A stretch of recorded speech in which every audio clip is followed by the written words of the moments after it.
एक चंद गुंडे मिलकर के कभी यहाँ कभी वहां कभी इधर कभी उधर हमारे बच्चों को घेर लेते हैं और जबरदस्ती कलिमाते कुफरिया कहलवाते हैं, कुफरी नारे लगवाते हैं, शिरकी नारे लगवाते हैं। अल्लाह तुम्हारी जानो माल की हिफाजत करे, मेरी भी जानो माल की हिफाजत करे।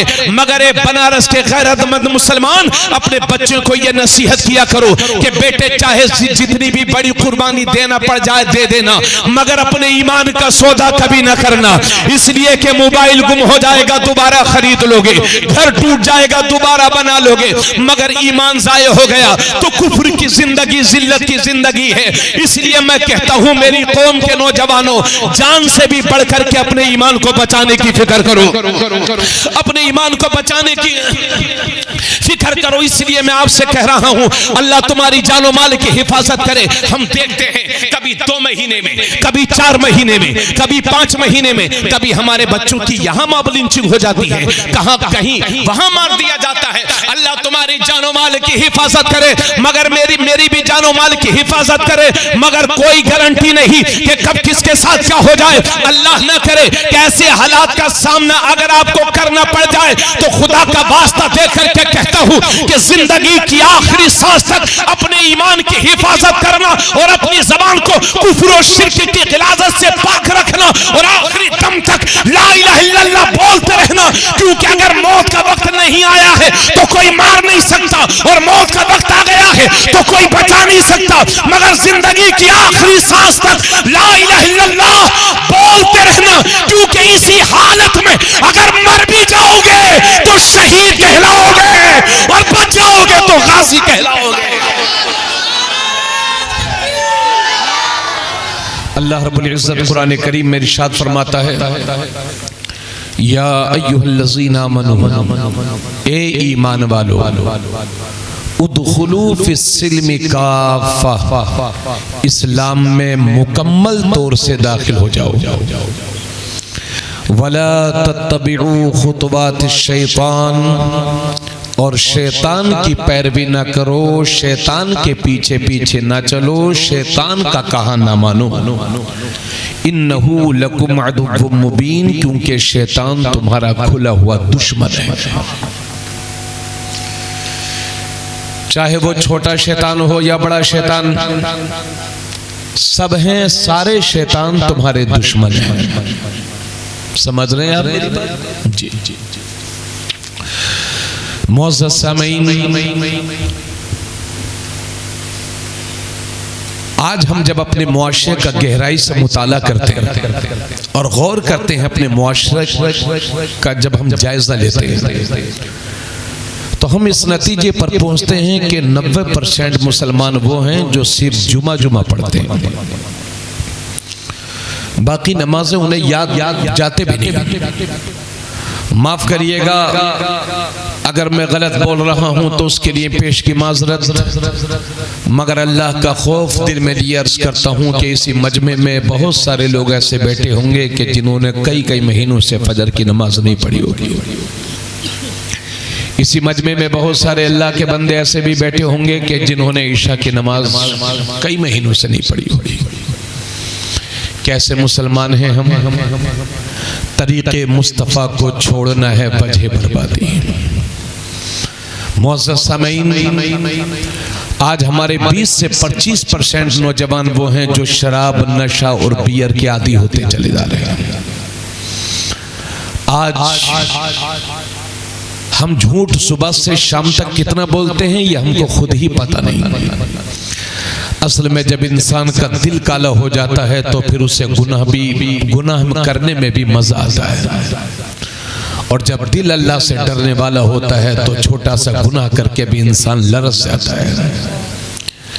मुअज़्ज़ज़ सामीईन, जिन शादियों को इस्लाम ने निहायत आसान बनाया था, आज हमने अपनी रस्में शामिल करके निकाह को इतना मुश्किल बना दिया कि आज किसी की 3 बेटियां जवान हैं तो रातों को चैन की नींद नहीं आ रही है। ये वो सच्चाई है जिससे आप इनकार नहीं कर सकते। जिस कौम को दुनिया का इमाम होना चाहिए तालीम के मामले में, आज वही कौम तालीम के मामले में सबसे ज्यादा पिछड़ी हुई है। सच्चर कमेटी की रिपोर्ट ये कहती है कि 3 से 4% मुसलमान पढ़े लिखे हैं और 96% मुसलमानों में बेपढ़े लिखे हैं। जिस कौम में 96% लोग बेपढ़े लिखे हों और सिर्फ 3-4% लोग पढ़े लिखे हों, उस कौम का ये हश्र नहीं होगा तो और क्या होगा। मुझे कहने दिया जाए बड़ी माजरत के साथ, मुझे बड़ा अफसोस भी होता है और बड़ी उम्मीदों के साथ मैं आपका शुक्रिया अदा करता हूं कि रात के 2 बजे बैठ करके मेरी बात आप सुने। मैं ये नहीं कहता कि मेरी तकरीर इनकलाब बर्पा कर देगी, मगर मुझे इतना यकीन है कि तकरीर करना मेरा काम है और मेरी तकरीर में असर पैदा फरमाना ये मेरे रब का काम है। इसलिए बड़ी उम्मीद के साथ मैं चंद मारूजात लेकर के आपके दरमियान पहुंचा हूं। तो मेरे भाई, और एक बात और रह गई, बातें बहुत हैं, वक्त का लिहाज करते हुए जो हमारी बहनें कनीज़े फातिमा बन करके बेहतरीन जिंदगी गुजारती, आज वो बनारस के बाजारों की रौनक बनी हुई है। अगर घर के दरवाजे पर मस्जिद हो तो इस्लाम ये इजाजत नहीं देता कि औरतें जाकर के मस्जिद में जमात से नमाज अदा करें। जो इस्लाम घर के दरवाजे पर मस्जिद में जाने की इजाजत नहीं देता, वो इस्लाम तुम्हें बाजारों और मज़ारों पर चक्कर लगाने की इजाजत औरतों को कैसे दे सकता है। फितनों का दौर है, इंतशार का दौर है, हालात अब पढ़ने नहीं, अपनी अब समझने का वक्त आ गया है। मेरे अजीज, दर्द दिल लेकर के बैठा हूँ, मुझे आपके जोश व जज्बे का भी मालूम है और मुझे सारे हालात पर मैं देख रहा हूँ आपको बैठा हुआ। अल्लाह ताला सलामत रखे हजरात। और इन सारी चीजों से बढ़कर के एक चीज और है, आज मुसलमान का मिशन यह है कि पैसा हो चाहे जैसा हो, हम जो लुक़मे खा रहे हैं ये हलाल भी है कि हराम, इसका हमें कोई टेंशन नहीं, कोई फिक्र नहीं। अगर आदमी को बेटे मान जाओ रात के 2 बज रहे हैं, बैठ जाओ, ए बाबू इधर आ जाओ, इधर आ जाओ, छोड़ दो यार, मैं मान जाए करो, इधर आओ, सब अब मत, बिल्कुल बात मत करना। मैं ये अर्ज कर रहा था कि आज अगर हमें 10,000 रुपए कहीं पड़े हुए मिल जाएं तो हम उसको उठा लेते हैं और ये समझते हैं जुगाड़ लग गया। ये जुगाड़ नहीं लगा है साहिब, ये जहन्नम में जाने का जरिया बना है।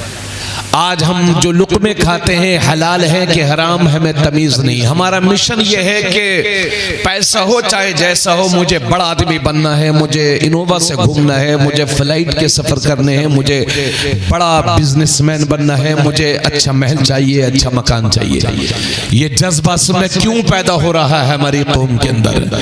ये बुराइयां क्यों घर कर गई हैं हमारी कौम के अंदर? तो मैंने पिछले 12-13 वर्षों का तजर्बा जो मेरे पास है, मैं उसकी रोशनी में कह रहा हूँ। असल में सबसे ज्यादा सोहबत की वजह से ये बुराई आ रही है, क्योंकि हमने देखा है कि जब इंसान सियासतदान लोगों के पास बैठता है तो वह विधायक, MP, मंत्री, संतरी और पार्षद बनने की कोशिश करता है। जब इंसान गुंडों और बदमाशों के पास बैठता है तो उसके दिल में डॉन बनने का शौक पैदा होता है। जब इंसान अमीर और सेठों के पास बैठता है तो उसके दिल में अमीर और बड़ा आदमी बनने का शौक पैदा होता है। और ये शौक इस हद तक पहुंच जाता है कि इंसान ये भूल जाता है कि ये लुक़मे हलाल भी है कि हराम। इसलिए अल्लाह ने फरमाया, या अय्युहल्लज़ीना आमनुत्तकुल्लाह वकूनू मास्सादिकीन, ए ईमान वालो अल्लाह से डरो और सच्चों के साथ हो जाओ, क्योंकि गुंडों के पास बैठोगे गुंडे हो जाओगे, शराबियों के पास बैठोगे शराबी हो जाओगे, जानियों के पास बैठोगे जानी हो जाओगे, नेकों के पास बैठोगे नेक हो जाओगे। बात मेरी आपको समझ में आ रही है? मैं थोड़ा सा घबरा रहा हूं, आपसे कोशिश कीजिए कहीं आप चले ना जाएं। खैर कोई बात नहीं है, जितने लोग हाजिर हैं। अल्लाह, ये मैं एक मिसाल के लिए मैंने एक गिलास रखा हाथ में। अल्लाह रब्बुल इज्जत इरशाद फरमाता है, या अय्युहल्लज़ीना आमनू, गौर करिएगा, पहले फरमा रहा है या अय्युहल्लज़ीना आमनू, ए ईमान वालो, उसके बाद फरमा रहा है उदखुलू फिस्सिल्मि काफ़ा, इस्लाम में मुकम्मल तौर से दाखिल हो जाओ। अरे भाई, ईमान वाला वही होता है जो इस्लाम में मुकम्मल तौर से दाखिल होता है। फिर पहले अल्लाह ईमान वाला फरमा रहा है और उसके बाद ये भी फरमा रहा है कि पूरी तरह से दाखिल हो जाओ। तो आप ये मेरे हाथ में गिलास देख रहे हैं, दाखिल होने का और पूरी तरह से दाखिल होने का मतलब क्या है मेरे बाबू? ये देखिए, मैंने गुलाब के फूल की एक पंखड़ी ली और अपने गिलास में डाल दी। ये पंखड़ी गिलास में दाखिल हो गई, लेकिन ये दुखूल इतना कमजोर है कि मैं जब चाहूं हाथ डालूं और पंखड़ी निकाल करके बाहर कर दूं। ये देखिए, मैंने आसानी के साथ इसको निकाल लिया। पंखड़ी मैंने डाली और हाथ जब चाहूं डाल लूं और इसको निकाल करके बाहर कर दूं। अब एक काम करिए, इसी गिलास में थोड़ा सा पानी डाल दीजिए, फिर उसमें रंग मिला दीजिए, कलर मिला दीजिए, फिर उस रंग को पानी से जुदा करने की कोशिश करिए। तो वल्लाह सुम्मा वल्लाह, न रंग पानी से जुदा हो न पानी रंग से जुदा हो। बस यही मेरा अल्लाह आपसे चाहता है कि ए ईमान वालो, इस्लामी रंग में ऐसे रंग जाओ कि दुनिया की कोई ताकत तुमसे इस्लामी रंग न उतार सके। जोर से बोलिए सुभान अल्लाह। सिबगत अल्लाह वमन अहसनु मिनल्लाहि सिबगा, ये अल्लाह का रंग है और अल्लाह के रंग से बेहतर किसका रंग है? बस यही चाहता है मेरा अल्लाह कि अधूरे मुसलमान ना रहो, पक्के मुसलमान बन जाओ। समझे भाई मेरी बात? अच्छा, एक बात और मैं आपसे अर्ज कर रहा हूं, इसको संजीदगी के साथ आप हजरात समाप्त कर लें। वो घर हमेशा तरक्की करता है कि जिस घर के नौजवान हौसलेमंद, मुतहर्रिक, फ़आल और दिलेर होते हैं, और जिस घर के नौजवान मेहनत चोर, पस्त हिम्मत और बुज़दिल होते हैं, वो घर कभी तरक्की नहीं करता। पूरी तवज्जो रखिएगा, वो घर कभी तरक्की नहीं करता जिस घर के नौजवान बुज़दिल, पस्त हिम्मत और मेहनत चोर होते हैं। वो घर कभी तरक्की नहीं करता। इसी तरह से जिस कौम के नौजवान, सुन लीजिएगा बच्चों, हाँ सुन लीजिएगा मेरी बात, आपसे ही कह रहा हूँ। इस महफिल में जो बुजुर्ग बैठे हैं 70 साल, 80 साल, 90 साल, अल्लाह सबकी उम्र में बरकत अता फरमाए। मगर हमारा मुस्तकबिल हमारे नौजवान है, हमारा कल हमारे नौजवान है, हमारे आने वाला वक्त हमारे नौजवान है। हमें अपने नौजवानों से बड़ी उम्मीद है, मगर उस वक्त बड़ी तकलीफ होती है मेरे अजीज। बड़ी तवज्जो के साथ मेरी बात को सुन लीजिए। उस वक्त बड़ी तकलीफ होती है जब हम अपने नौजवानों के हाल देखते हैं तो अल्लाह रहम फरमाए। थोड़ी सी बातें बंद हो जाएं तो तकरीर थोड़ी देर हो जाए सुकून के साथ।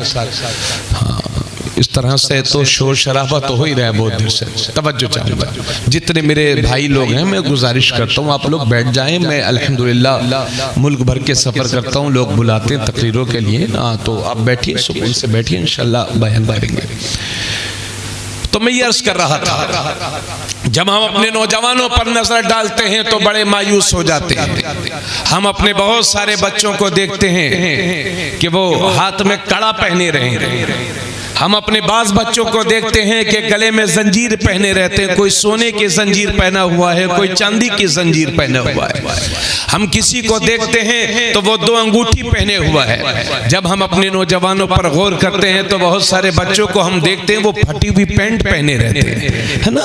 यही हाल है। और नारा उनका ये है, मेरे नबी की शान बच्चा बच्चा है कुर्बान। हमारा आप नबी पर कुर्बान कहाँ हो? आप तो मुंबई के फिल्मी एक्टर पर कुर्बान हो। उसने गले में बाली पहन ली है तो आपने भी गले में बाली पहन ली है। उसने हाथ में कड़ा पहन लिया है तो आपने भी पहन लिया है। उसने फटी हुई पैंट पहन ली है तो आपने भी पहन ली है। याद रहे, फटे हुए कपड़े पहनना ये नहूसत की अलामत है, और फटे हुए कपड़े को पैबंद लगाकर पहनना ये मेरे नबी की सुन्नत है। अब हमें यह फैसला करना होगा कि हमें सुन्नतों वाले रास्ते को अपनाना है या फटे हुए कपड़े पहनकर फटीचर कौम अपना आप को मुतारफ कराना है। हजरात मेरी बात को तवज्जो से सुनिएगा, मैं फजाइल कम बयान करूंगा, जरा आईना दिखाने की कोशिश कर रहा हूं अपने लिए भी, आप भी देखें, मैं भी देख रहा हूं।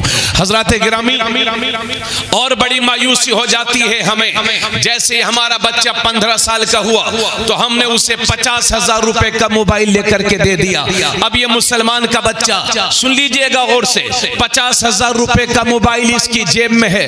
भाई साहब, जब तक इसकी 2 डाटा जीबी खत्म नहीं हो जाती इसको चैन नहीं मिलता साहब। और जब इसका डाटा खत्म हो जाता है तो ये वाईफाई की कनेक्टिंग के चक्कर में रहता है। यानी इसका मिशन 2 जीबी खत्म करना है, इसी में इसकी तरक्की है।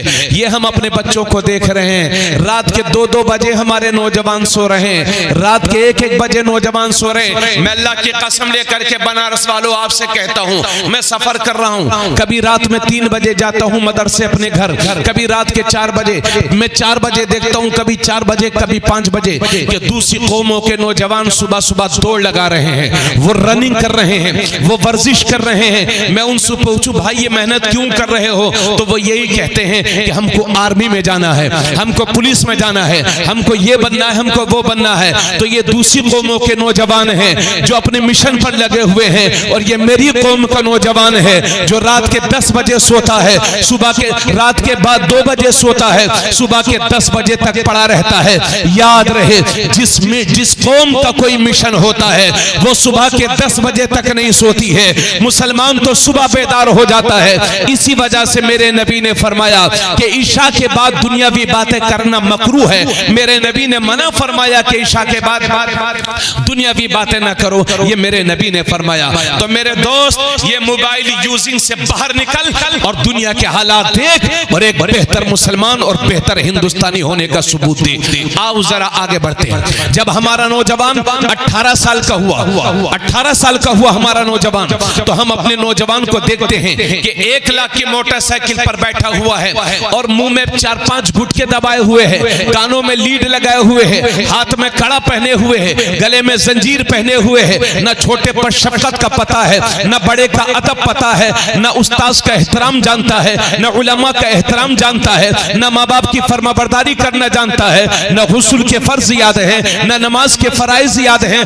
और माशाअल्लाह कभी कभी तो चेहरा देख के नहीं लगता ये किसी मुसलमान का बच्चा है। वज़ा में तुम हो ना सारा तो तमद्दुन में हुनूद, ये मुसलमान हैं कि जिन्हें देख के शर्माए यहूद। तस्वीर का एक रुख ये है, अब जरा दूसरा रुख पूरी तवज्जो के साथ सुनिएगा।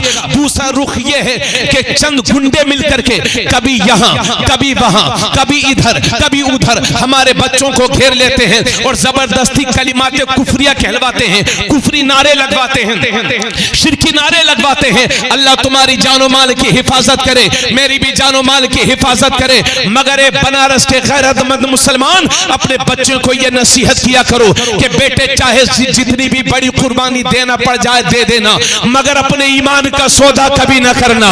इसलिए कि मोबाइल गुम हो जाएगा दोबारा खरीद लोगे, घर टूट जाएगा दोबारा बना लोगे, मगर ईमान जाये हो गया तो कुफ्र की जिंदगी जिल्लत की जिंदगी है।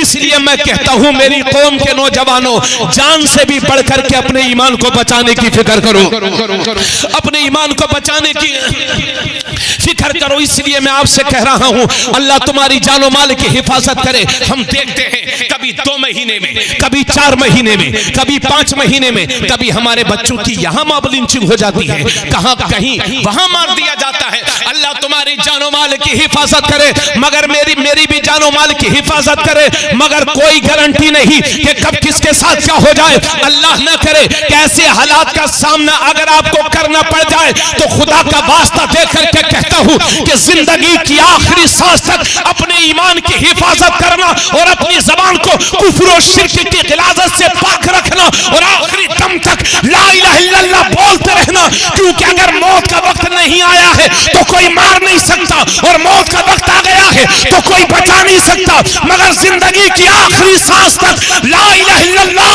बोलते रहना। क्योंकि इसी हालत में अगर मर भी जाओगे तो शहीद कहलाओगे और बच जाओगे तो गाजी कहलाओगे।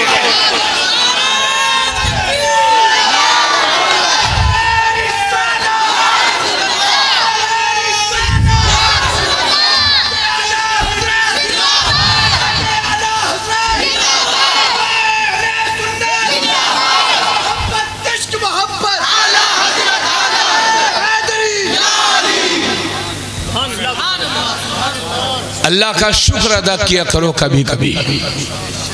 मस्जिदों में सजदे किया करो, ये अल्लाह तूने मुसलमान के घर में पैदा किया है। शुक्र अदा किया करो मौला का।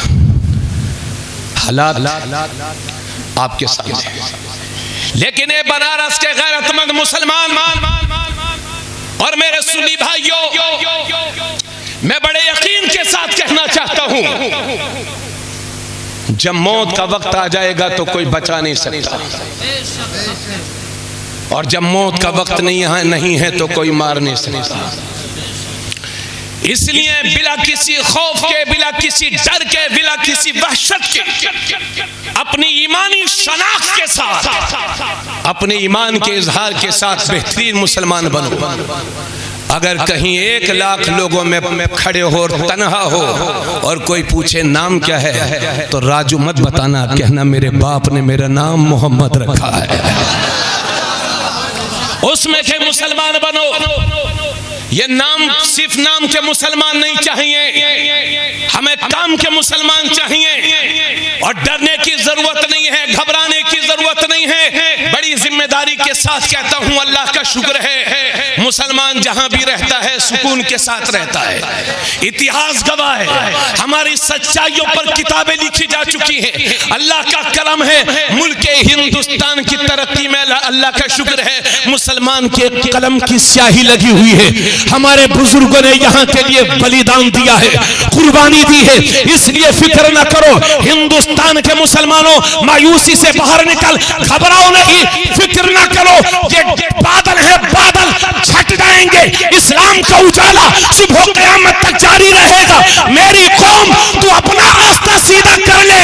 अगर रास्ते में पत्थर भी होंगे तो अल्लाह मोम बना देगा, कांटे भी होंगे तो फूल बना देगा। आज भी हो इब्राहिम सा ईमा पैदा, आग कर सकती है अंदाज़े गुलिस्ता पैदा। मेरे दर्द दिल को अगर आप महसूस कर रहे हैं तो मैं आपका शुक्रिया अदा करूंगा।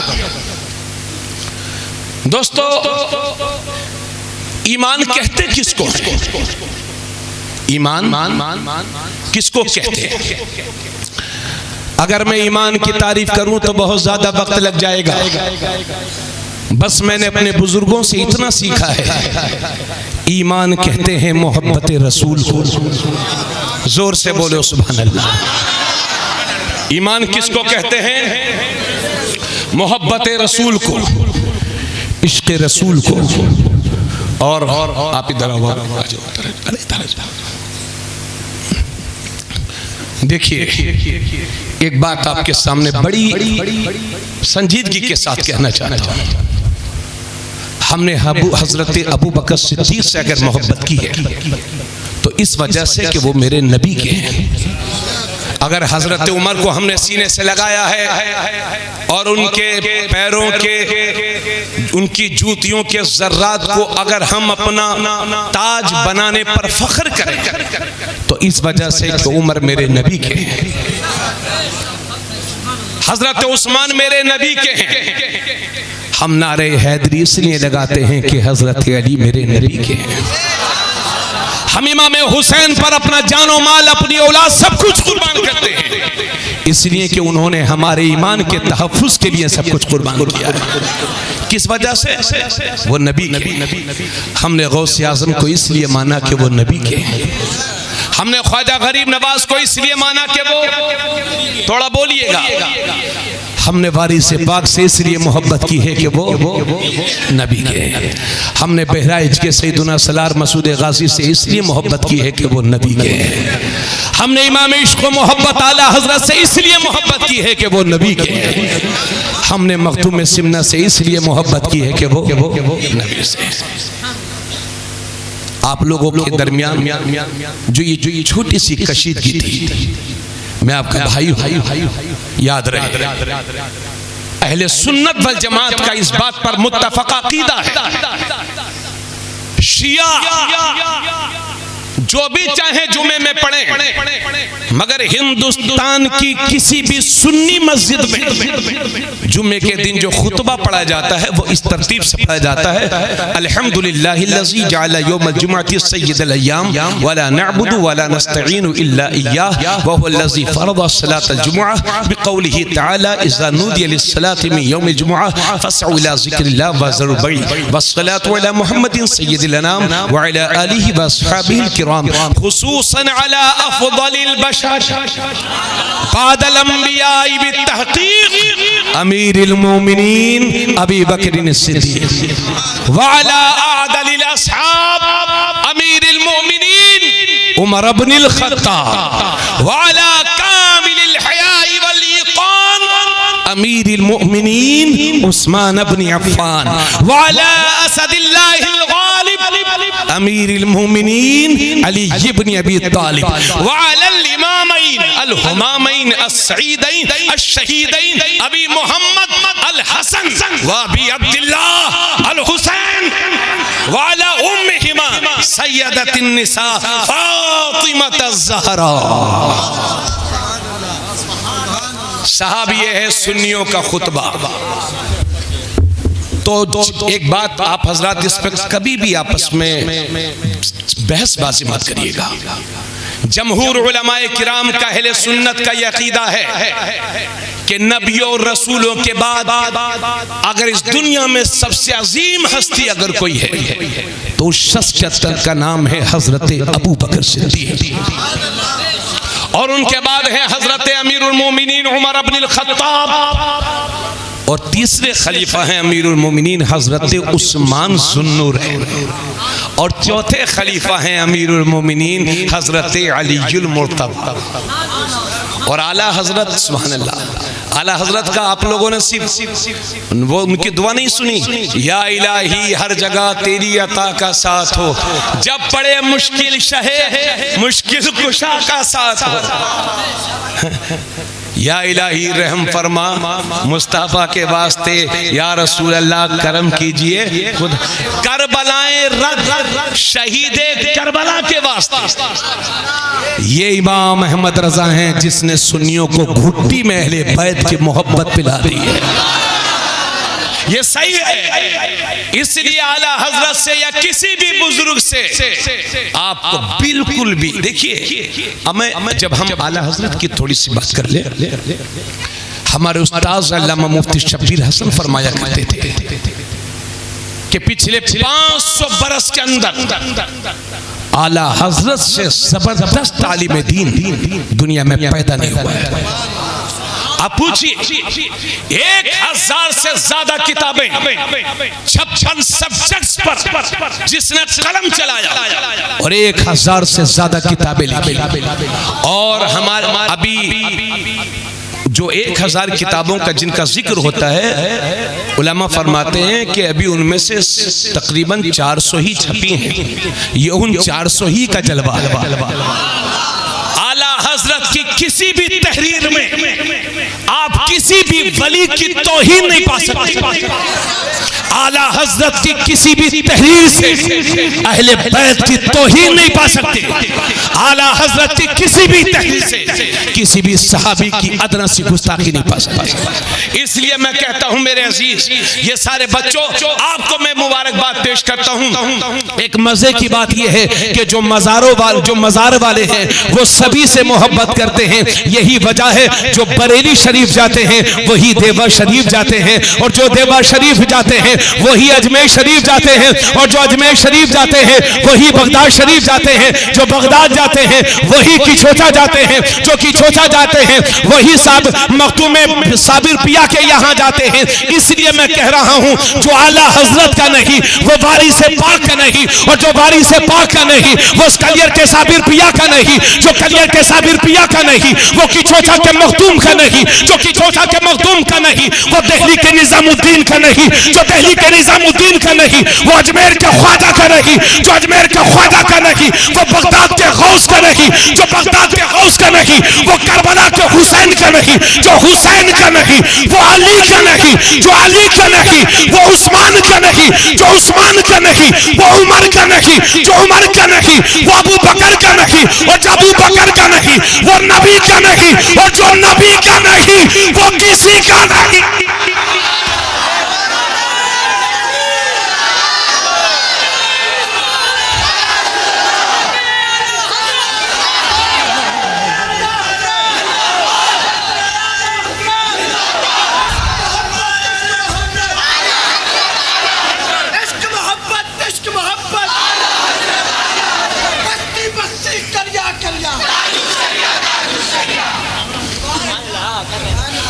जरा बोलो मोहब्बत के साथ सुभान अल्लाह। बात समझ में आ गई मेरे अजीज? मेरे नबी फरमाते हैं कि मोमिन हजरत अली से बुग़्ज़ नहीं रखता और मुनाफिक हजरत अली से मोहब्बत नहीं करता। जी और माशाअल्लाह खुलफाए अरबा की तो वो बारगाह है मत पूछिए। और 22 जुमादुल उखरा को हजरत अबू बकर सिद्दीक यारे गार का यौम विसाल है। वो अबू बकर मेरे नबी फरमाते हैं कि दुनिया में जिसने मुझ पर एहसान किया था मैंने उन सब का बदला दे दिया सिवाय अबू बकर के। अबू बकर के इतने एहसानात हैं मुझ पर, इतने एहसानात हैं कि अबू बकर के एहसान का बदला तो उसका रब ही अता फरमाएगा। गारे सौर में मालूम है 2.5-3 किलोमीटर ऊंची पहाड़ी है। मेरे नबी को हजरत अबू बकर अपने कांधों पर उठा करके लेके गए। मालूम है हजरत अबू बकर की शान।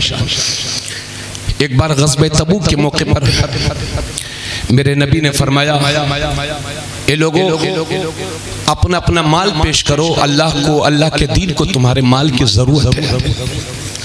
तो उस वक्त हजरत उमर के पास माल बहुत था, तो उन्होंने उस दिन सोचा कि अगर कोई दिन हजरत अबू बकर से नेकियों में आगे बढ़ने का दिन है तो आज ही का दिन है।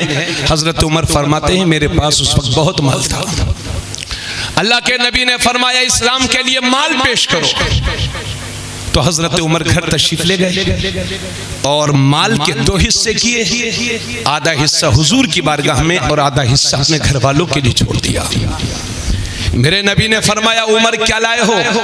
या रसूल अल्लाह माल के 2 हिस्से किए हैं, आधा आपकी बारगाह में आधा घर वालों के लिए। इतने में मेरे नबी देखते हैं कि हजरत अबू बकर सिद्दीक अपने कांधे पर एक बोरा लिए तशरीफ ला रहे हैं। हुजूर के कदमों पर निछावर कर दिया और जो माल लाए थे उसमें घर की झाड़ू थी। मेरे नबी ने फरमाया अबू बकर क्या लाए हो? हजरत अबू बकर अर्ज़ करते हैं या रसूल अल्लाह घर का सारा माल ले आया हूँ। मेरे नबी ने फरमाया अबू बकर घर वालों के लिए क्या छोड़ कर के आए हो? हजरत अबू बकर कहते हैं या रसूल अल्लाह घर वालों के लिए अल्लाह और उसके रसूल को छोड़ कर के आया हूँ। इतने में फरिश्ते नाजिल हुए और फरिश्तों ने कहा मौला करीम, फरिश्तों ने अर्ज किया या रसूल अल्लाह अल्लाह ने हजरत अबू बकर को मुबारकबाद पेश की है और या रसूल अल्लाह इनसे ये पूछ लीजिए, अल्लाह पूछता है कि ये इस बात से खुश हैं कि ना खुश हैं। अल्लाह पूछ रहा है, फरिश्तों से फरमा रहा कि हुजूर से कहना कि अबू बकर से पूछे कि अबू बकर तुम खुश हो कि नहीं। तो हजरत अबू बकर की, हजरत मेरे नबी की बारगाह में वो खड़े हुए थे। हदीस शरीफ से जाहिर होता है कि जब फरिश्ते आसमान से तशरीफ लाए तो फरिश्तों की भी वही ड्रेस थी जो हजरत अबू बकर की थी। ये है हजरत अबू बकर की शान। मालूम है उनकी शान बहुत बुलंद है। अल्लाह के नबी ने एक बार हजरत अबू बकर का हाथ दाहिने हाथ में थामा और हजरत उमर का हाथ बाएं हाथ में थामा और मेरे नबी ने फरमाया दोनों के हाथों को उठा करके कि हम दुनिया में भी इसी तरह हैं, क़यामत के दिन भी इसी तरह से उठाए जाएंगे। बोलिए सुभान अल्लाह। मेरे भाइयों, आपको एक बात मालूम है कि नहीं, हुजूर सल्लल्लाहु अलैहि वसल्लम का जो मज़ार शरीफ है गुंबद खज़रा, उसमें 3 शख्सियत आराम फरमाए। मेरे नबी की ज़ात, हजरत अबू बकर की ज़ात और हजरत उमर की ज़ात। सुभान अल्लाह। ये हजरत अबू बकर की शान है साहब, क्या कहूँ, चूंकि वक्त बहुत ज्यादा हो गया है इसलिए मैं। और हजरत उमर, अल्लाह के नबी फरमाते हैं अगर मेरे बाद कोई नबी होता तो उमर बिन खत्ताब होते। मेरे नबी फरमाते हैं कि उमर जिस रास्ते से गुजर जाता है शैतान वो रास्ता छोड़ करके भाग जाता है। अमेरिका के एक ईसाई मुफक्किर ने कहा था कि अगर दुनिया में 10 साल हजरत उमर की हुकूमत और रह जाती तो दुनिया के कोने कोने में सिर्फ और सिर्फ इस्लाम होता।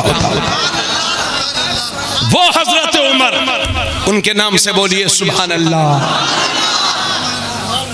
और नबी के तीसरे सहाबी मतलब तीसरे खलीफा हजरत उस्मान ज़ुन्नूरैन। उस्माने गनी, गनी का माना सेठ, जैसे कि आप लोग कहते हैं ना फला सेठ फला सेठ, उस्माने गनी वो 1400 साल से सेठ है। कामिलुल हयाई वल ईकान खुतबे में आता है, मुकम्मल हया वाले, मुकम्मल शर्म वाले। मेरे नबी ने, आपने मुझसे पेशतर एक तकरीर सुनी थी और उसमें यह सुना था कि नबी, भाइयों बड़ी तवज्जो के साथ सुनिए इसको, आपका दिल लग रहा है कि नहीं? चूंकि हजरत उमर का जिक्र होता है उनका नाम सुन के शैतान थोड़ा दूर ही चला जाता है और शैतान से बचने का अल्लाह ने आपको हुक्म भी फरमाया। तवज्जो चाहूंगा बड़ी तवज्जो के साथ। हजरत उस्मान गनी के हवाले से आपने सुन लिया, मेरे नबी ने अपनी एक बेटी उनके निकाह में दी। जब उनका विसाल हो गया तो मेरे नबी ने अपनी दूसरी बेटी उनके निकाह में दी। और जब उनका भी विसाल हो गया तब मेरे नबी फरमाते हैं अगर मेरी 70 बेटियां भी होती तो एक एक करके उस्मान गनी के निकाह में दे देता। और बनारस वालों एक बात और याद रखना, हजरत आदम अलैहिस्सलाम से लेकर के मेरे नबी तक अगर किसी नबी के निकाह में किसी के निकाह में अगर एक नबी की दो बेटी, याद रहे 2 सगी बहनों को एक ही वक्त में जमा करना हराम है ना। कोई 2 सगी बहनों को बीवी नहीं बना सकता, इस्लाम में हराम है। मेरे नबी ने एक बेटी दी, जब उनका विसाल हुआ तब दूसरी दी। ठीक है, तो हजरत आदम से लेकर के मेरे नबी तक किसी भी नबी की 2 बेटियां किसी एक के निकाह में नहीं गई हैं। अगर दुनिया में ये एजाज और शरफ अगर किसी को हासिल है इस भरी दुनिया के अंदर तो वो हजरत उस्मान गनी की जात है। इसलिए मैंने अर्ज कर दिया कि सहाबा का जिक्र थोड़ा हो रहा है, बोलो सुभान अल्लाह। और एक बात मजेदार और सुनिए, कामिलुल हयाई वल ईकान का मतलब होता है मुकम्मल हया वाले, मुकम्मल शर्म वाले। ठीक है, तवज्जो बाबू मोहम्मद अहमद तवज्जो फरमाए। ये 10 साल पहले हम आए थे भाई, तो माशाल्लाह इन्हीं के प्रोग्राम में आए थे हम बनारस, लगता है वो पहली या दूसरी बार आए थे। तवज्जो चाहूंगा, कामिलुल हयाई वल ईकान का मतलब होता है मुकम्मल शर्म वाले। तवज्जो चाहूंगा। एक दिन मेरे नबी अपने घर में तशरीफ फरमा है, गौर से सुनिएगा मजा आएगा इंशाअल्लाह। मेरे नबी घर में तशरीफ फरमा है और चारपाई से मेरे नबी चारपाई से आराम से टेक लगाए हुए हैं और ये पैर जो है खुले हुए, मतलब पैर समेट करके लेटे थे अल्लाह के नबी, घुटने खड़े हुए थे, समझ गए ना। और ये पिंडलियां यानी घुटना छुपा था और पिंडलियां खुली हुई थी। याद रहे ये जो पैर के ऊपर होते हैं थोड़ी सी ऊपर ये टखने होते हैं, ये घुटने, ये तो आप जानते हैं। ये टखने दिखाना तो जायज है बल्कि बेहतर है, और ये घुटने दिखाना हराम है। अजनबी मर्दों को औरतों को घुटने दिखाना हराम है। जो दिखाएगा वो भी गुनाहगार, जो देखेगा वो भी गुनाहगार। इसलिए ये पक्के सच्चे मुसलमान बनो। ये घुटने वाला, ये वो जो आप लोग चड्डी चड्डा पहनते हो ना, ये सब खराब बात है। हाँ, अब तो लोग साहब पैसे वाले हो गए तो मिजाज बदल गए। अपनी बहन बेटियों पोतियों के सामने चड्डी पहन के घरों में घूमते हैं, कोई शर्म हया नहीं। अपने घरों में फैशन नहीं बल्कि इस्लाम को दाखिल करो, निजाम मुस्तफा कायम करो घरों में। तो सुनो भाई मजे की बात, अब मेरे नबी ऐसे तशरीफ फरमा है, इतने में दरवाजे पर दस्तक दी। या रसूल अल्लाह अबू बकर हाजिर है। मेरे नबी ने दरवाजा खुलवाया, हजरत अबू बकर तशरीफ ले आए और मेरे नबी जैसे थे वैसे ही लेटे रहे, आराम फरमाते। थोड़ी देर के बाद दरवाजे पर दस्तक दी, या रसूल अल्लाह उमर आया है। मेरे नबी ने दरवाजा खुलवा दिया और जैसे नबी लेटे थे वैसे ही लेटे रहे। थोड़ी देर के बाद फिर दस्तक आई, या रसूल अल्लाह उस्मान आया है। अब मेरे नबी उठ करके बैठ गए और जो पिंडलियां खुली हुई थी उन्हें भी तहमन से छुपा लिया। तब हजरत आयशा अर्ज करती है, या रसूल अल्लाह मेरे वालिद अबू बकर आए तो आप उठ करके नहीं बैठे, पिंडलियां नहीं छुपाई। उमर आए तब भी पिंडलियां नहीं छुपाई और हजरत उस्मान आए तो उनसे इतनी शर्म के फौरन उठ कर बैठ गए, फौरन पिंडलियां छुपा ली। तो मेरे नबी फरमाते हैं, आयशा मैं उससे शर्म क्यों ना करूं कि जिससे अल्लाह के फरिश्ते भी शर्म करते हैं।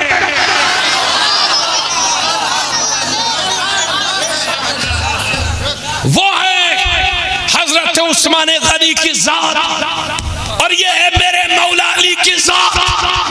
क्या खैबर के मौके पर मेरे नबी ने परचम दिया, किसके हाथों खैबर फतेह होगा? कई दिन हो गए थे, मेरे नबी ने फरमाया कल सुबह में अलम उसके हाथों में दूंगा कि जिसके जरिए से मुसलमानों को फतेह नसीब होगी और खैबर फतेह होगा। जब अगली सुबह हुई तो सहाबा बेचैन थे, काश नबी की जबान पर मेरा नाम आ जाए। और मेरे नबी ने यह भी फरमाया था कि उसके हाथों में अलम दूंगा कि जिससे अल्लाह राजी है उसके रसूल राजी है। तो सहाबा सोच रहे थे काश ये शरफ हमें मिल जाए। फिर मेरे सब सन्नाटा, नबी ने फरमाया आईना अली, अली कहाँ है, अली कहाँ है? अर्ज किया गया या रसूल अल्लाह उन्हें आशूबे चश्म की शिकायत है, यानी आंखें बह रही है। अल्लाह के नबी ने बुलाया और उनके आंखों में लुआब शरीफ लगाया। मौला अली फरमाते हैं जिंदगी में दोबारा आंखों की कभी तकलीफ नहीं हुई। उनके हाथों में परचम दिया, मौला अली ने हमला किया और अल्लाह का शुक्र है दुनिया जानती है खैबर उस वक्त दुनिया के यहूदियों का अड्डा था। हजरत अली ने उसको फतेह किया और जो किले का फाटक हजरत अली ने अपनी कमर पर उठाकर तन्हा उठा करके हटाया था। सहाबा कहते हैं कि बाद में 60 लोग एक साथ मिले तब जाकर के वो हटा जो हजरत अली ने तन्हा अपनी पुश्त से हटा दिया था। वो अली जिसकी बीबी सैयदतुन निसा फातिमा ज़हरा हो, वो अली कि अगर उनके शहजादों ने लहू न दिया होता तो इस्लाम मालूम नहीं शक्ल में होता कि नहीं। इसलिए मेरे अजीज मैंने बड़ी लंबी तकरीर कर दी। तकरीर तो लंबी नहीं है लेकिन वक्त के हिसाब से लंबी है, इसलिए मैं अर्ज कर रहा हूँ आपसे। देखिए एक बात और याद रहे, हजरत अमीर मुआविया रज़ियल्लाहु ताला अन्हु, उनके नाम से भी बोले सुभान अल्लाह। वो सहाबी रसूल हैं, कातिबे वही हैं। जब वही आती थी तो अल्लाह के नबी उनसे लिखवाते थे। उनकी सगी बहन मेरे नबी की बीवी हैं हजरत अमीर मुआविया। तिरमिज़ी शरीफ में है मेरे नबी ने दुआ फरमाई थी, अल्लाह मेरे मुआविया को हादी और महदी बना दे, यानी इन्हें हिदायत याफ्ता, हिदायत देने वाला और हिदायत लेने वाला बना दे। जिसके लिए नबी हिदायत की दुआ करें और बनारस का कोई अगला पगला काले दिल वाला और काले कपड़ों वाला अगर सहाबी की तौहीन करे तो हम समझ सकते हैं कि उसके नस्ब में ही कमी है, सहाबी में कोई कमी नहीं है।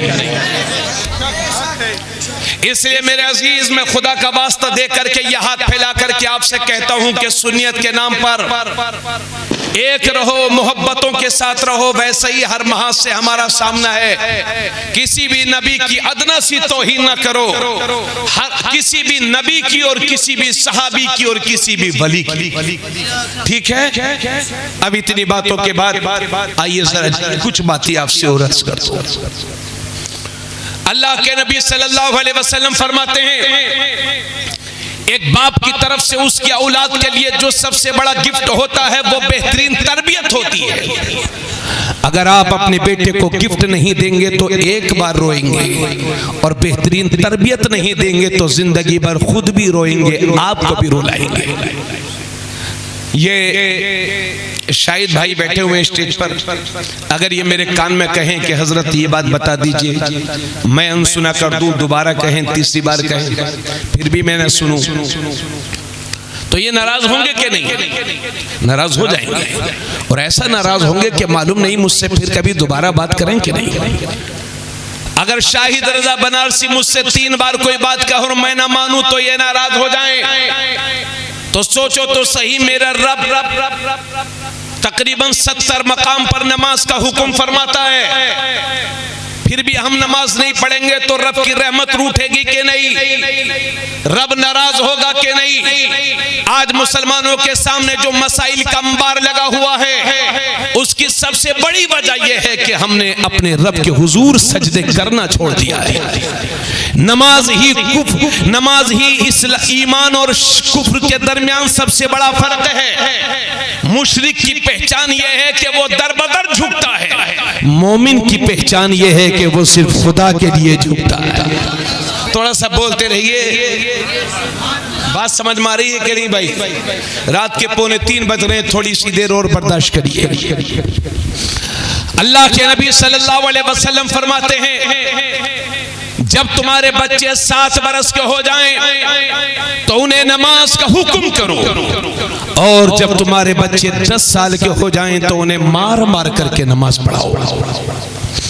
जब तुम्हारे बच्चे 7 बरस के हो जाएं तो उन्हें नमाज का हुक्म करो, और जब तुम्हारे बच्चे 10 साल के हो जाएं तो उन्हें मार मार करके नमाज पढ़ाओ। लेकिन डंडे से नहीं मारना है, तमाचा मार देना है, तंबीह कर देना है, ताकि आपका बच्चा नमाज का आदी हो जाए। हालांकि आप सब जानते हैं कि 10 साल के बच्चे पर नमाज फर्ज नहीं होती, मगर इतनी ताकीद के साथ मेरे नबी इसलिए हुक्म फरमा रहे हैं ताकि जब बचपन ही से नमाज की आदत रहेगी तो बड़ा होने के बाद नमाज छोड़ने का तसव्वुर कैसे कर सकेगा। मेरे भाई मेरी तरफ देखो, सर्दियों का मौसम चल रहा है, आए दिन अखबार में पढ़ा जा रहा है कि फला नौजवान की दिल की धड़कन बंद हो गई, वो मर गया, फला को अटैक आ गया, फला को दिमागी तकलीफ हो गई। पहले रोड कच्चे थे, 1-2 एक्सीडेंट में 1-2 लोग मरते थे, आज एक्सप्रेस वे बने हुए हैं, मगर पूरी की पूरी गाड़ी, पूरी की पूरी फैमिली आन में खत्म हो जाती है। इसलिए मेरे अजीज, इस सेहत पर और दौलत पर घमंड न करो। ये जिंदगी की सांसें कब थम जाएं कोई भरोसा नहीं। और इमाम अहमद रजा ने लिखा है कि 1000 तलवारों के वार से जितनी तकलीफ होती है, उतनी तकलीफ मौत के झटके से होती है। मौत के झटके से होती है। एक उज़्व से जब दूसरे उज़्व में रूह पहुंचती है तो 1000 तलवारों के वार से जितनी तकलीफ होती है, मौत के झटके से उससे ज्यादा तकलीफ होती है।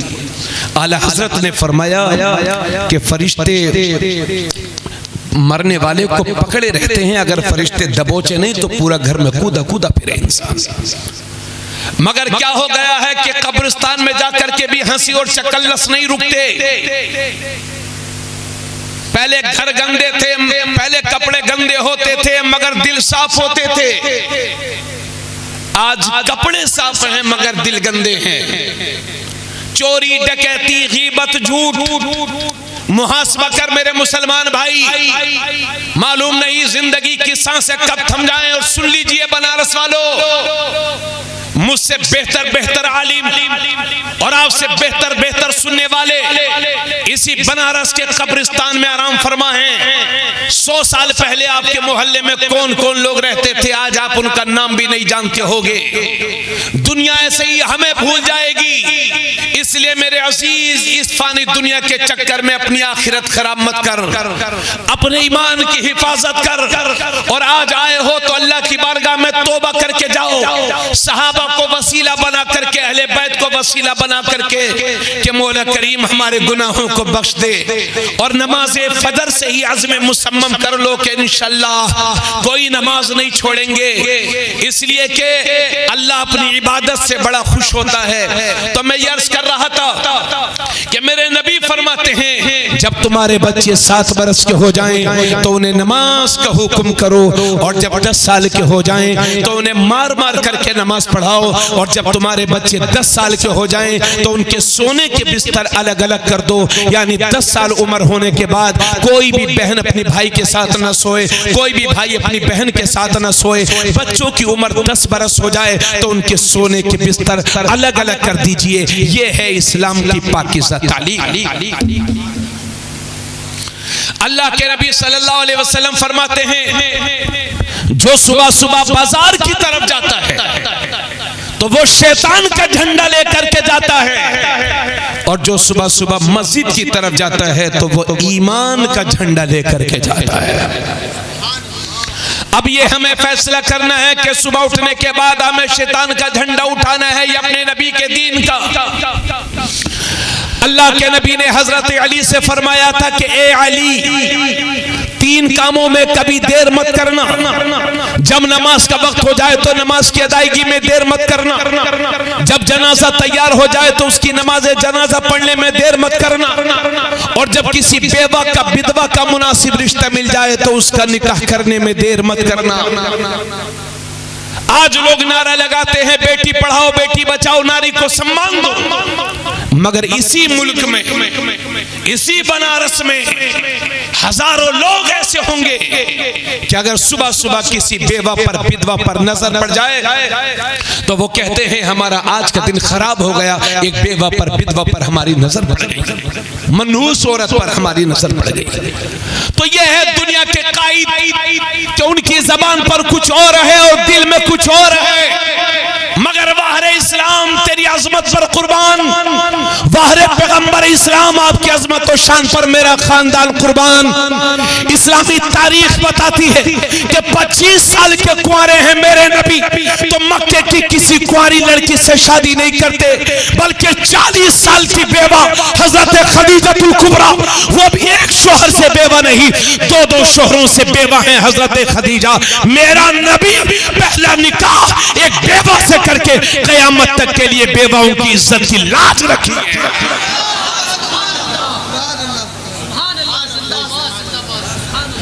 अल्लाह के नबी सल्लल्लाहु अलैहि वसल्लम फरमाते हैं मन कानत लहू सलासु बनात औ सलासु अखवात औ इब्नतान औ उख्तान फअहसन सुहबतहुन्ना वत्तक़ल्लाह फीहिन्ना फलहुल जन्नह। अल्लाह के नबी सल्लल्लाहु अलैहि वसल्लम इरशाद फरमाते हैं कि अल्लाह ने जिसे 3 बेटियां दी या 3 बहनें दी, बेटियों वालों जिसे 3 बेटियां दी या 3 बहनें दी या 2 बेटियां दी या 2 बहनें दी, और उसने अपनी बेटियों के साथ बहनों के साथ अच्छा सलूक किया, उनकी परवरिश कर दी, जवान हो गई शादी कर दी, नबी फरमाते हैं फलहुल जन्नह। जोर से बोलो, जोर से, उस शख्स के लिए जन्नत है। तिरमिजी शरीफ जिल्द सानी अल्लाह के नबी सल्लल्लाहु अलैहि वसल्लम फरमाते हैं मन इब्तुलिया बिशैइन मिनल बनात फसबर अलैहिन्ना कुन्ना लहू हिजाबम मिनन नार। अल्लाह ने जिसे बेटियां दी और उसकी ये बेटियां अल्लाह ने जिसे बेटियां दी और उसने अपनी बेटियों की परवरिश की, इज्जत व आबरू के साथ उनकी शादी कर दी, हुजूर फरमाते हैं कुन्ना लहू हिजाबम मिनन नार, यही उसकी बेटियां या बहनें क़यामत क़यामत के दिन उसके लिए जहन्नम से पर्दा बन जाएंगी। यानी बाप के आमाल इस काबिल होंगे कि जहन्नम में लेकर के जाएं, लेकिन ये हमारी बेटियां हमें बचा लेंगी, ये हमारी बहनें हमें बचा लेंगी। अल्लाह के नबी ने एक बार दाहिना हाथ उठाया और मेरे नबी ने फरमाया, मन आला जारियतैन, जिसने दो बेटियों की परवरिश की तो वो और मैं जन्नत में इन दो उंगलियों की तरह करीब करीब होंगे। सुभान अल्लाह, सुभान अल्लाह। अल्लाह के नबी फरमाते हैं, जब भी कोई चीज खाने पीने की लाया करो तो पहले अपनी बेटियों को दिया करो। यह है बेटियों का सम्मान इस्लाम में, यह है बेटियों की इज्जत इस्लाम में, यह है बेटियों की शान इस्लाम में। और अभी तकरीबन 1 साल पहले मैंने किसी अखबार में पढ़ा था कि भारत का सुप्रीम कोर्ट यह कहता है कि बाप की जायदाद में जिस तरह से उसके बेटों का हक है, इसी तरह से उसकी बेटियों का भी हक है। यह भारत का सुप्रीम कोर्ट कहता है। कुर्बान हो जाओ अपने नबी पर कि जो बात भारत का सुप्रीम कोर्ट आज कह रहा है, वही बात 1400 साल पहले मदीने के दारुल हुकूमत से तुम्हारे नबी दुनिया को बता रहे हैं और फरमा रहे हैं कि बाप की जायदाद में जिस तरह से उसके बेटों का हक है, इसी तरह से उसकी बेटियों का भी हक है।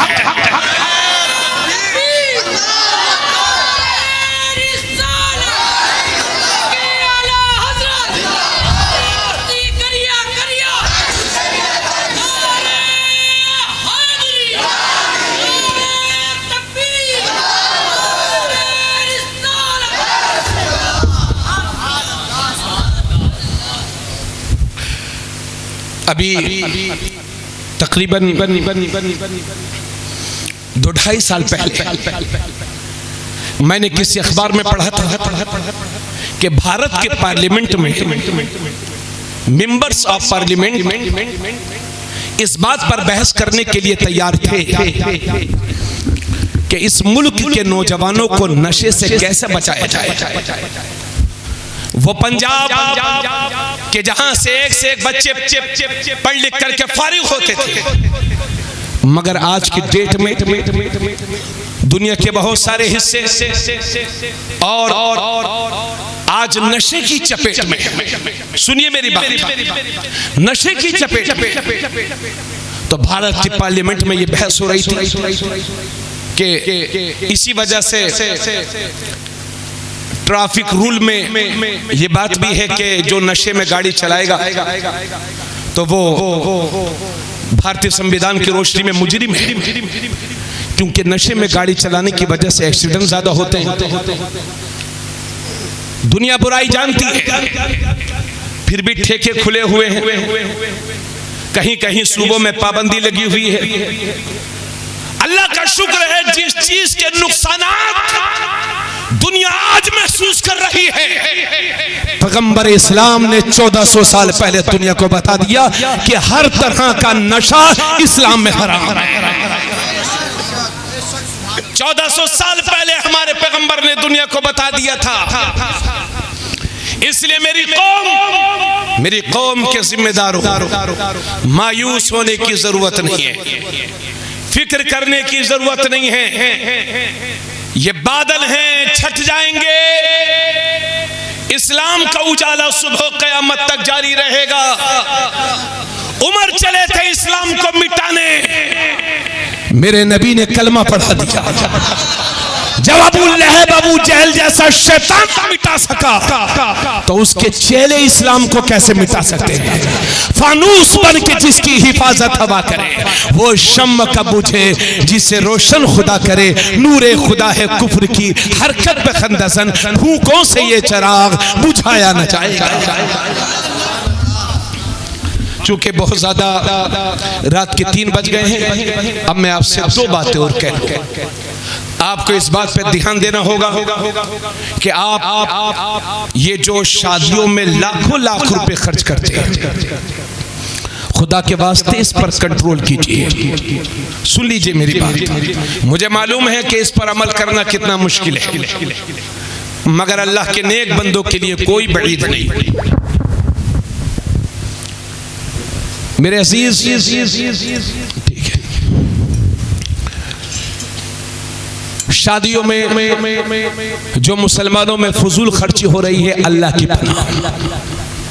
और साहब सही बात तो यह है कि आज कोई शादी ऐसी नहीं है जिसमें कोई इज्जतदार आदमी बेपर्दगी से बचते हुए शरीक हो जाए। ये 60 साल की औरतें, ये 50-50 साल की औरतें जिनके पोते भी हैं, नवासे भी हैं, मगर ये इतना बेपर्दगी करती हैं कि पोता भी देखता है तो शर्मिंदा हो जाता है, ये अल्लाह मेरी दादी को हो क्या गया।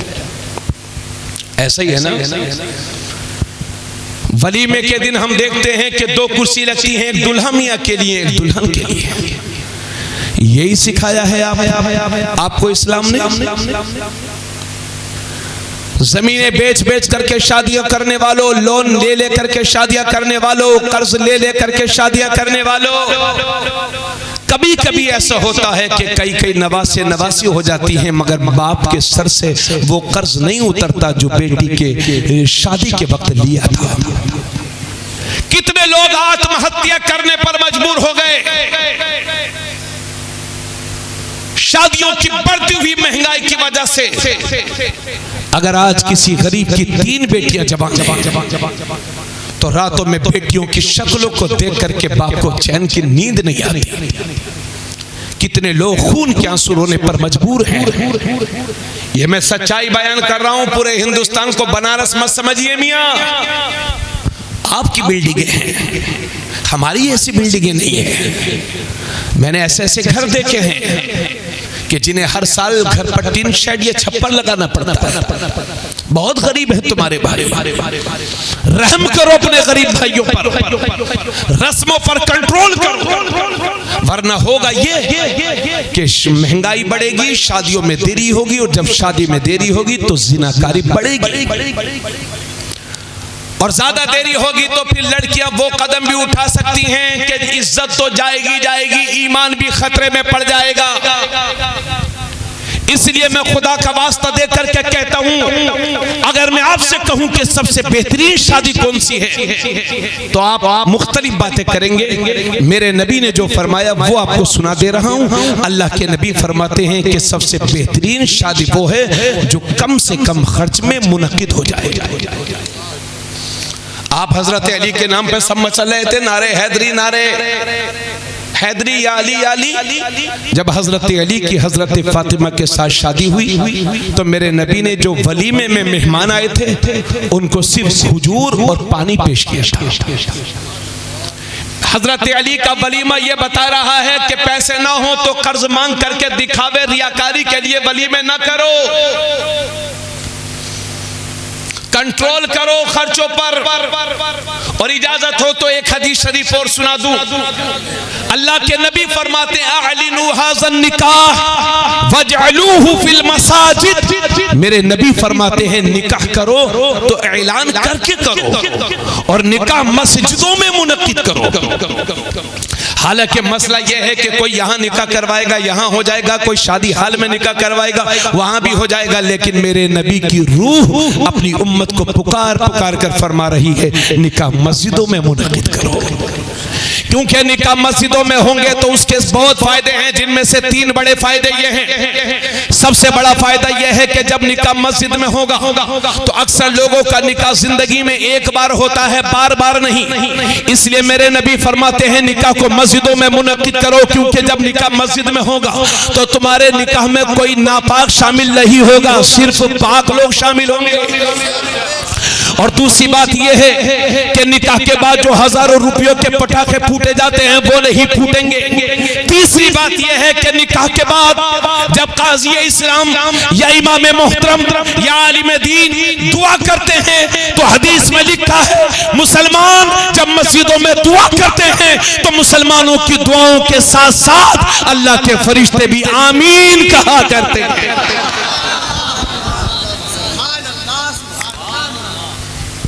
इसलिए मेरे नौजवानों मैं आपसे अर्ज करता हूं हिम्मत करो, सुन्नतों की तरफ कदम बढ़ाओ और मस्जिदों में निकाह करो। तुम्हारा दिल गनी हो जाएगा, हुजूर की सुन्नत को जिंदा करोगे। और मेरे नबी फरमाते हैं मन तमस्सका बिसुन्नती इंदा फसाद उम्मती फलहु अजरु मियति शहीद। जिसने मेरी उम्मत के बिगाड़ के वक्त मेरी किसी सुन्नत को मजबूती से पकड़ा, मेरी किसी मुर्दा सुन्नत को जिंदा किया, तो अल्लाह उसे 100 शहीदों का सवाब अता फरमाएगा। हुजूर फरमाते हैं जिसने मेरी किसी मुर्दा सुन्नत को जिंदा किया। मुर्दा सुन्नत उस सुन्नत को कहते हैं कि जिस पर अमल करना लोगों ने छोड़ दिया हो। हजरत मेरे नबी फरमाते हैं जिसने मेरी किसी मुर्दा सुन्नत को जिंदा किया तो गोया कि उसने मुझे जिंदा किया, और जिसने मुझे जिंदा किया क़यामत के दिन जन्नत में वो मेरे साथ दाखिल होगा। समझ गए भाई मेरी बात? इसलिए मैं आपसे कहूंगा, अपने नौजवान बच्चों से और इनके वालिदैन से कहूंगा कि अपने बेटों की फरमाइशें आपने बहुत पूरी कर दी। एप्पल के मोबाइल आपने बहुत लेकर के दे दिए, बाइक्स कार आपने खरीद करके दे दी, ऊंची ऊंची बिल्डिंगें बना दी, मगर अपनी औलाद में सुन्नते रसूल का जज्बा भी पैदा कर। मेरे भाई आपसे गुजारिश करूंगा बच्चों, आप अपने निकाहों को मस्जिदों में मुनक्किद कराना, कम खर्च में कराना, कदम बढ़ाइए, इसलिए कि हालात बहुत खराब चल रहे हैं। शादियां सस्ती करो, जरूरत के मुताबिक घर बनाओ, दिखावे के लिए नहीं। जरूरत के मुताबिक घर बनाइए, शादियों को शादी करिए और अपनी हैसियत से बढ़ करके अपने बच्चों को पढ़ाइए और लिखाइए। इसलिए कि आने वाला वक्त जिहालत का वक्त नहीं है, आने वाला वक्त इल्म का वक्त है। सत्ता की चाबियां उसी कौम के हाथ में होंगी जिस कौम के नौजवानों के पास किताब और कलम होगा। इसलिए मोबाइलबाजी से बाहर निकल मेरे भाई, और अपनी हैसियत से बढ़ करके पढ़ाओ लिखाओ, ख्वाब गफलत से बेदार हो जाओ। अगर इसी तरह से सोते रहे तो दुनिया तुम्हें हमेशा के लिए सुला देगी। इसलिए इल्म के मैदान में कदम रख, आगे बढ़, सस्ते कपड़े पहन लो मगर बच्चों को जाहिल न रहने दो। रोटियां सूखी खा लो मगर याद रहे तुम्हारा बच्चा जाहिल न रह जाए। शादियां सस्ती कर लो मगर तुम्हारा बच्चा जाहिल न रह जाए। और अपनी हैसियत से बढ़ करके अपने बच्चों को पढ़ाओ और लिखाओ। और यह भी याद रखना कि दुनिया की सारी यूनिवर्सिटीज, दुनिया के सारे कॉलेजेस, दुनिया के सारे स्कूल्स ये डिग्री होल्डर बनाते हैं और कुरान बेहतरीन इंसान बनाता है। इसलिए सब कुछ पढ़ाइए मगर अपने बच्चों को कुरान जरूर पढ़ाइए।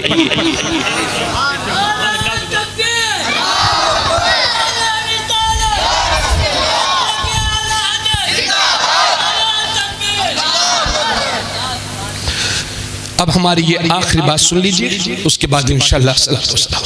ठीक है भाई, मेरी बात समझ आई आप हजरत की? नौकरियों के चक्कर में मत पढ़ाना, समझ गए? पढ़ाई इसलिए नहीं की जाती है कि नौकरी मिले, पढ़ाई इसलिए की जाती है कि बेहतर इंसान बने। पढ़ो लिखो, आगे बढ़ो, सोते मत रह जाना वरना हमेशा के लिए सुला दिए जाओगे। समझिए मेरी बात को, आपसी रस्साकसी से बाहर निकलिए। छोटी छोटी बातों पर अपने भाइयों को हकीर मत जानिए, दुश्मन मत जानिए। अल्लाह फरमाता है इन्नमल मोमिनून इख्वा, मुसलमान आपस में सब भाई भाई हैं। जोर से बोलो।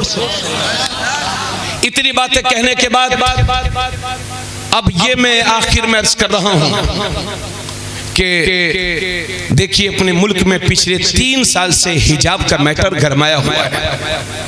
ठीक है, हिजाब हिजाब हिजाब। शुरू का तो 1 साल ऐसा लगा था कि किसी दिन का कोई अखबार ऐसा नहीं था जिस दिन उसमें हिजाब की खबरें न पाई जाती।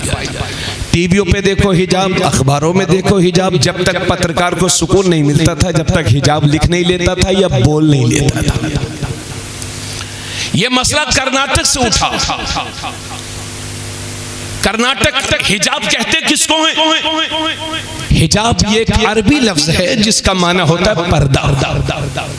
हालांकि आजकल हिजाब उस छोटे से कपड़े को कहते हैं जिसे हमारी कौम की नौजवान लड़कियां सर पर रख लेती हैं। चेहरा छुप जाता है, चेहरा खुला रहता है, बाल छुप जाते हैं, उसे हिजाब कहते हैं। हालांकि वो शरई हिजाब नहीं है। बात समझिए। मगर कर्नाटक में यह भी बर्दाश्त नहीं हुआ, फसाद हुआ। नतीजा निकला, बात हाई कोर्ट तक पहुंची और हाई कोर्ट से सुप्रीम कोर्ट तक, और कर्नाटक के स्कूलों में बोर्ड लगा दिए गए कि हमारे यहाँ हिजाब वाली बच्ची नहीं पढ़ सकती। ठीक उसी वक्त भाई बस एक मिनट, ठीक उसी वक्त मैं कर्नाटक, आप मेरी तरफ देखें, ठीक उसी वक्त मैं कर्नाटक गया हुआ था जब ये हिजाब का मैटर बिल्कुल शबा पड़ा था। मैंने 1.5 घंटे कुरान और हदीस की रोशनी में सूरे नूर की आयत पढ़ करके हिजाब के मौजू पर तकरीर की। अहले कर्नाटक ने दुआओं से नवाजा। आखिर में मैं उनसे ये कह कर के आया था कि मेरे भाई, इस नाजुक मसले पर शरीयत के साथ मजबूती से खड़े रहना, खुदा की रहमत तुम्हारा साथ देगी। ये मैं फरवरी सन 2023 की बात कर रहा हूँ। इस साल तो मैं कई बार वहां का दौरा किया।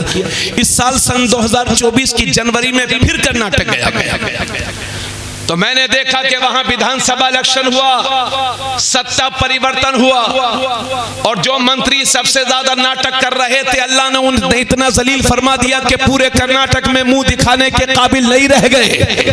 और जिन स्कूलों पर बोर्ड लगा दिए गए थे कि हमारे यहाँ हिजाब वाली बच्ची नहीं पढ़ सकती, उन्हीं स्कूलों ने इजाजत दे दी है कि हमारे यहाँ पर्दे वाली बच्ची पढ़ सकती है। बस यही तो आपसे कहने आया हूँ, मायूस ना हो, फिक्र ना करो, खुदा की रहमत तुम्हारा साथ देगी। वला तहिरू वला तहज़नु वअंतुमुल आलौना इन कुंतुम मोमिनीन। घबराओ नहीं, गम ना करो, तुम ही गालिब रहोगे अगर सच्चे मोमिन हो। फिक्र ना करो, ये बादल हैं, छट जाएंगे। इस्लाम का उजाला सुबह क़यामत तक जारी रहेगा। मेरी कौम, तो अपना रास्ता सीधा कर ले। अगर रास्ते में पत्थर होंगे तो अल्लाह मोम बना देगा, कांटे होंगे तो फूल बना देगा। अगर आपके पड़ोस में, और एक बात आपको यह भी याद रखना कि हमसे ज्यादा दीन की खिदमत आप कर सकते हैं, हमसे ज्यादा दीन की खिदमत आप कर सकते हैं। चूंकि हम तो मदरसे से चले, अक्सर अपनी गाड़ी में बैठते हैं, मदरसे से मस्जिद, मस्जिद से अपनी गाड़ी से प्रोग्राम में मुसलमानों में पहुंचे, मुसलमानों में तकरीर कर रहे हैं, मुसलमानों से मुसाफहा करेंगे, फिर मुसलमानों में पहुंच जाएंगे। समाज में आप रहते हो, दुनिया के दूसरे धर्म के लोगों के साथ बिजनेस में पार्टनरशिप आपकी है। आपके पड़ोस में दूसरे बिरादरी के भाई भी रहते हैं, दूसरे धर्म के लोग भी रहते हैं। याद रहे, आपको बेहतरीन मुसलमान बनना है। मेरे नबी फरमाते हैं, मुसलमान वो है कि जिसकी वजह से उसके पड़ोसी का माल और उसकी जान खतरे में न पड़ने पाए। समझ गया? तो इसलिए अपने पड़ोसियों के साथ ऐसा सुलूक करो, बेहतरीन सुलूक करो कि वो भी तुम्हारे नबी की सीरत पढ़ने पर मजबूर हो जाएं।